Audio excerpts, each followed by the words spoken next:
Alrighty guys, as it brings into the Dragon Ball Legends TOP guide video. This is going to be in regards to TOP Season 64. So last season we ended off at rank 3,367, which is pretty good. That does mean we were able to go ahead and secure that top cut title, which that's how you know we do really good, right? When we do good, that means we got the 1000 CC. That's always the main goal of these videos, always the main goal for each TOP season. But when we do really good, that means we did get in that top percentile and we did get the top cut title.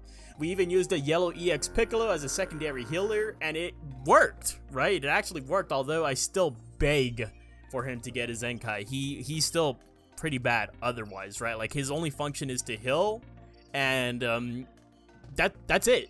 He doesn't do anything else. I think that's what separates him from being, like, that's what's holding him back from being great, is that he can only heal and that's it. Super Baby 2, he can heal. He gives, like, he gives, not only does he heal, but he gives health restoration. I'm pretty sure he gives damage inflicted, and he tanks so good, even pre-Zenkai, right? So that's what kind of like separates the big dogs from the little dogs. So before we continue, there will always be timestamps in the description down below. That way you guys can go ahead and get to where you need to go. Alright, so the first thing we will be talking about is our pathing. So I've changed it up a little bit right here, right? So it only gets kind of difficult towards the end of the pathing right here. It's still the same thing in which you're going to want to land on the circled fights, right? Those circled fights are important because you get a big win streak bonus on those fights specifically, right? On the 5th fight, 10th fight, 15th fight, 20th, and 25th. That's where it caps out for your win streak bonus. Your win streak bonus is very important. If you do die throughout any of the season, or if you do die throughout the season, you will reset your win streak bonus. If you end up going on a yellow tile, or if you end up going on a green tile, you will not be able to reach the maximum 25th win streak bonus. So I heavily do emphasize prioritizing your win streak bonus. But other than that, the blue pathing, which I usually do tell you guys, it's up for debate, right? You guys can go ahead and deviate in any which way you want as long as you land on those red tiles. I would suggest, if you're having a difficult time with this, and I've been getting a lot of comments saying, hey, like, as my team keeps dying, it's your fault. Well, not necessarily as, like, just straight up blunt like that, but I had made this path a lot more easier than previous pathing, so you guys are going to have to let me know if you guys want me to continue just going with the easier paths. Like, I've even opted to go for more 4/5 stages instead of 5/5 stages. So the next thing we're going to be talking about is tips and tricks. Friendship rank. Please get your friendship rank up. Thank you. It's for your own sake. The easiest way to get your friendship rank up on a specific unit is through these Let's Fight battles. You get 3 of these a day. You click on this easy. You're going to go ahead and go into this battle against Super Saiyan 3 Goku with one singular unit. The reason why we want to get to friendship rank 10 with your TOP team, we can go ahead and pull up an example right here. This guy is at friendship rank 10, right? That's the cap. That's where you want them all to be. Look at his stats. Let's look at key restore speed. That's an important stats in TOP, right? Because key restore speed does dictate your attack order. He's at 2,410. This is at regular stats. In TOP stats, he's at 2,530. That's a whole 100 points that I got to my key restore speed, and that does make a difference. That is impactful, right? And that's because of the friendship rank. You do get bonus stats specifically for the TOP game mode by raising your friendship rank. And you can see right here, I have a dedicated friendship rank grinding team, right? The reason why it's dedicated is because they all have this equipped on every slot, on every unit, meaning I have a total of 18 of these equips right here, and you can see the slots give you an increased percentage to friendship points gained. You get this by exchanging it with Z medals. So if you want to speed the process up a little bit, I do recommend going ahead and farming some of those. If you want more defenses on a specific unit on top of your friendship rank bonus, then maybe consider arts boosting your special, right? Because when we go ahead and look at the details, you do get a little bonus to your strike defense and your blast defense. I know this is very resource heavy, so I understand if you don't want to take this route. So now let's go ahead and take a look about the tricky fights that we do have ahead of us for the season. So we do have this all Vegeta fight right here, right? I do like to go for the Super Saiyan God Vegeta first. because he does have the indiscriminate cover change. It's not health gated, so I do want to get him out of the way first, and then I like to go for Evo Vegeta since he does have the blast base cover change. And then I go with Death Buff Vegeta at the very end because I don't want him to distribute those death buffs. Next, we have Sagas with Bojack. Kill Bojack before the end of turn 2 since he will super attack you. Next, we have the second coming Broly fight, right? This fight is a little bit annoying since that blue Gohan will face tank all of your attacks on turn 1, right? Just remember that the green Broly does have a barrier ability, and again, I do like saving that death buff Goku for the end. Next, we have this Frieza Force team, right? I do like to go for Broly and Chi-Life first since they will green card you on turn 2, which does apply some nasty debuffs on one of your units. Next, we got Sagas with Ultra Gogeta. Kill the Gogeta first is usually the rule of thumb right here, right? If you save him for last, he will super attack you. And of course, it wouldn't be ToP without the infamous Kid Gohan fight, right? You want to kill that Kid Gohan first since he will gain 100% to his super gauge every time an ally dies. If you can kill Green Beerus on turn 1 as well, that'd be huge since he does stun at the start of turn 2. So next we have Mono Red. Safest option here is to kill the tag droids first. That way they don't even get an opportunity to tag out, and then have type advantage over your blue units, right?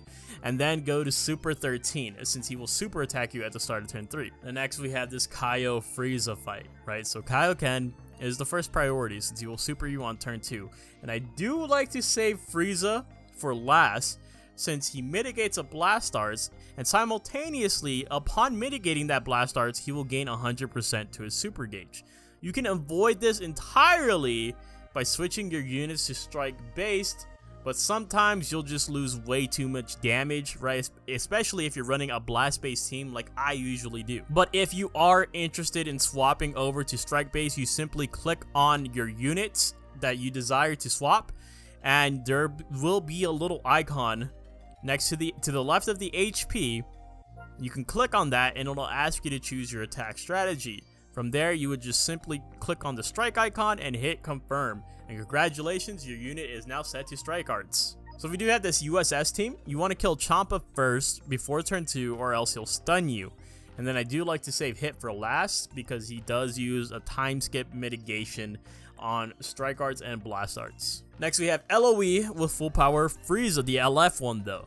I would go for either the full power Frieza or the Broly Chi-Life first since they both green card on turn 2, and it's no bueno. They do have some pretty nasty debuffs. If you can get both of them on turn 1, that's ideal, that's optimal, right? But most of the time I can usually only get one of them. Next we do have this Kid Gohan fight that includes Ultra Broly for whatever reason, right?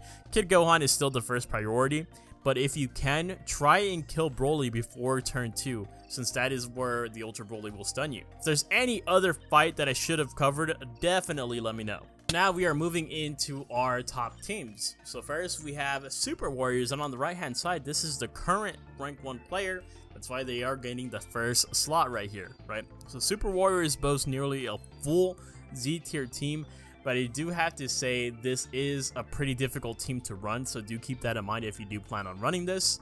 But to go into the team itself, Baseball Yamcha, he does support the team, and he mitigates a single blast arts, right? The yellow Piccolo does heal, and the red Tien has a board-wide debuff. That is essentially, those 3 units are the bread and butter of the team. The blue Tien is definitely your best bet at DPS since he does gain 15% to super per fight, but he can be replaced by this Zenkai Kamikalo because he does have the Super Warrior tag, and he has it a little bit better, right? At the start of the battle, you get 20% to special move gauge rather than the 15%, right? The biggest downside here is lower tier and the fact that he does not buff Super Warriors. To make things a little bit safer with this team, I do like to run the Zenkai Krillin and the ToP Tien because they do both possess the Solar Flare, right? Allowing you to mitigate some more damage in exchange for lower tier units. So next we have GT. So amazing team, right? The EX babies are in Z tier, the EX Omega is in S tier. Life is good for the GT mains out there, right? The Zenkai Kid Goku, he will super every other fight, right? Because he does get 50% to special move gauge a fight. You do have debuffs available to you if you choose so. Obviously, this guy, he has board-wide buffs for the team, which is amazing. But the cherry on top is that Zenkai Super Baby 2 is at your disposal.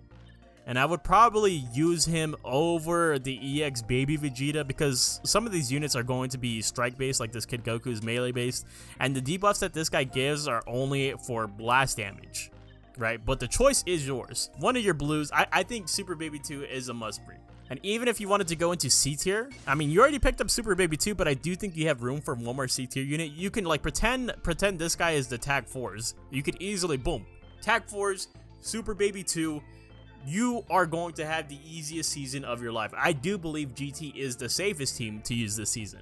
So next we have Sagas from the movies. I think the biggest reason that Sagas consistently pops up on these lists is because they're extremely versatile, right? You can copy and paste this team on the right, you can copy and paste the team that I have presented right here, or you can even mix and match units from other tiers to make it more comfortable for you. I specifically really like the purple and red Bojack combo here, since they both have super attacks on turn 2. You just do have to remember that the super attack from the red Bojack, even though it's guaranteed on turn 2, it turns into the awakened arts, right? It goes into his transformation. He cannot kill with this. That's his biggest flaw. But this team also has access to healers with the yellow Goku, the yellow cooler movie Goku. That's where I have him right here. If I tap on him, the areas where he's highlighting, that's where he's going to be able to heal. The blue Gamma 2 heals. They're both in B tier. Another great thing about this team is that you can use Beast Gohan, right? You can see I have him on my team right here. He has an insane kit, and you should take advantage of it, even if he is in C tier, right? And plus, we also have this green Gogeta that you guys could possibly have an interest in using. He does have a guaranteed blue card at the start of the 3rd turn, and not only that, he does stun them as well, so just in case you don't even get the kill, you're still going to be stunning them. He does buff Sagas from the movies, so that's pretty nice and stuff like that. We'll go over his kit, his Zenkai kit, at the end of the video. Also, his Zenkai ability does buff green and movies, so that, boom, huge.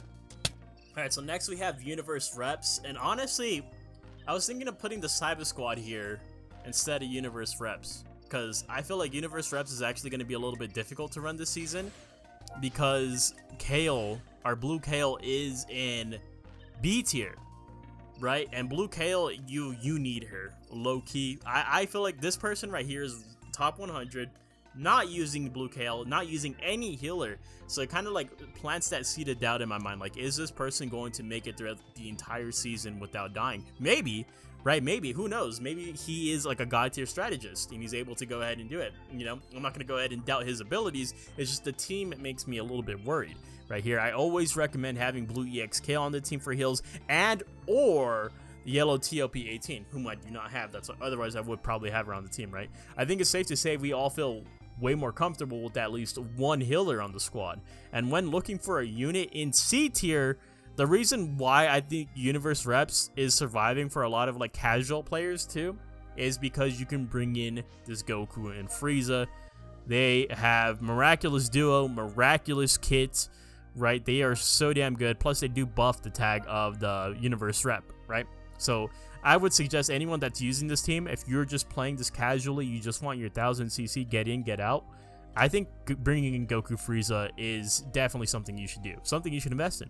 Alright, so last but not least, we're going to be talking about regeneration, and I do actually have a team right here for you guys within the top 100, at least within the time of recording, right? So they are using mono blue, and that's scary to me, right? I usually don't like the mono teams unless you're running like a tag unit, so you have some way of like mitigating that a little bit, right? Because he is running a purple unit to kind of protect them, but is a purple unit going to protect 5 units? It's a little bit doubtful, right? It just plants those little seeds of, is this player going to be able to make it all the way to the end of the season without dying, without needing a hill tile, right? So those are things you do have to consider, especially for someone that's just casually trying to secure that 1000 CC, someone that's not trying to get within the top 100, right? So you can copy that team, you can copy my team, whatever you feel more comfortable with. But let's go ahead and break down what we're using right here. So in Z tier, we are going to be using both of the baby Vegetas. I like this guy a lot. He does provide debuffs specifically for blast damage, and most of our units are blast based, right? We will be using this guy because he's performed well before. I'm pretty sure he's going to perform well again. It sucks that he doesn't buff regeneration, but I am pretty confident that he'll hold his own, even though he is not blast based. And then going into S tier right here, we do have this purple cell who does have board wide debuffs. That's going to help out a lot. I do have green cell back on the roster right here. Right, I do like this green cell. I like him more than this green baby Vegeta, right? Especially since that green cell, at least he doesn't have the best Z ability, but at least he does buff some of the androids. And then of course we do have this yellow Piccolo on the roster again. He is in S tier. That's the only reason why we're bringing him. If he wasn't in S tier, then we probably would go into A tier and bring this guy. Or maybe you guys don't even want to bring in that healer Piccolo. You want to just go ahead and go straight to this guy. This guy would be a very good option because he buffs Legends Road or Regeneration. Obviously Legends Road, it's a forgotten tag, but Regeneration, obviously that buff is nice. I have heard some of you guys comment and say that this blue Omega Shenron works excellently, amazingly on the Regeneration tag, or on the Regeneration team, and I don't doubt it at all. I feel like I always see this guy on GT teams. I have no doubt that he'd perform well on a Regeneration team here as well. Now in A tier, we do have this Buhan right here. I'm a very big fan of the Buhan, right? We put Z power into him. I think it just makes sense to use him. Next in B tier, we have Butang's guaranteed super attack. There's nothing new there. And then in C tier, we do have our Super Baby 2, who is our designated main healer. So we have the main healer, secondary healer comp, plus the guaranteed super attacks of Butang's, our bread and butter, right? So if you guys have any questions, comments, or concerns relating to team building, if you guys need replacements for the Regeneration team, let me know right now in the comments down below, and I'll try to get to as many comments as possible. So now let's go to talk about new characters. We only have one new character as of right now, right? Because we have not gotten the new Saga banner, right? We haven't gotten the new Gogeta, which is Gogeta and Janemba, which is probably what it's going to be, right? So for details, let's go ahead and take a look at this guy's ToP stats at maximum right here. So his key restore speed is abysmal. This is at friendship rank 5, by the way. 2,123 is pretty terrible, right? He does have the blue card here. First ability, start of the battle, 70% to damage inflicted, 15% to strike damage inflicted, 15% to damage cut. Applies buff effect, restores 10% of own damage received, up to 10% of own health. So he has a little bit of self-healing going on right there. I do like that. After receiving an attack, own health is 60%. Ugh. I hate those 60% or belows. I hate the health gates. Restores health by 3%, activates once, 20% to damage inflicted, cannot be cancelled, plus 40 to key. That key recovery is not saving him. All in all, a pretty bad first ability there. Let's see the second one. Before receiving a Blast Arts attack, allies in range performs a cover change and 10% to own damage received until... That's unrestricted! How long has it been since we've seen an unrestricted cover change? That's really good, guys. Like, that's actually really good. Okay, I do like that a lot. That actually might save the unit for me right there, right then and there. After receiving an attack, all enemies get an attribute downgrade plus 5% to damage received for 1 turn, inflicts attribute downgrade minus 10 to key recovery for 1 turn, and on special move arts hit, 15% to own strike damage inflicted and inflicts enemy with heavy bleed. I don't know, man. For a defensive type, this second ability is really nice. I just wish they went in a little bit more for the first ability. So the last unit we'll be talking about is the Super Gogeta, who did just receive, I don't know why I said receive. I was thinking too much about Zenkai. Receive his Zenkai. So key restore speed at friendship rank 5 is 2,574. That's really solid. That's actually not more than solid. That's good, right? He does have the blue card here at the first ability, 30% to damage inflicted, 15% to damage cut. Started the turn according to number of allies remaining. 6 allies plus 50% to blast damage inflicted and 60 to key recovery. 5 allies, 60%. 4 allies or less, 60% to damage inflicted and 80 to key recovery. So it's like the more allies he loses, the stronger he gets, which is I mean, obviously that's something to... That's more like an enemy ability that you would look out for, right? Because there's not going to be a whole lot of situations where like, yeah, I need to activate this ability, I need to get down to 4 allies or less. No, it's not going to happen, man. But on hit, target is tag transforming warrior or tag powerful opponent. You do see a lot of powerful opponents. 30% to damage inflicted, I do like that. And at the start of the 3rd turn, he had this pre-Zenkai too.